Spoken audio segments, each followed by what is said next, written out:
Прво сакам да искажам жалење и сочувство до семејствата на погинатите.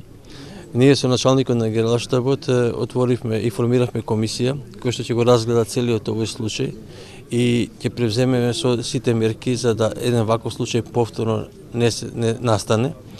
Комисијата ќе донеси препораки што треба да се прави, како да се постапува. Се разбира дека во вакви случаи е потребна соработка на сите институции, односно институциите кои што превземаат одредени активности во поглед на кривични пријави, донесување на пресуди и меѓутоа и центри за социјална грижа.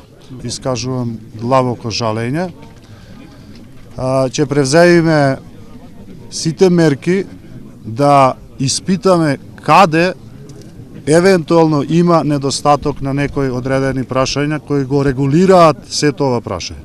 И како што нагласи министерот за одбрана, ќе формираме дополнително комисија која овој случај да биде поука за преземање на превентивни дејства за во иднина за евентуални девијантни однесувања на одредени лица во армијата на Република Македонија.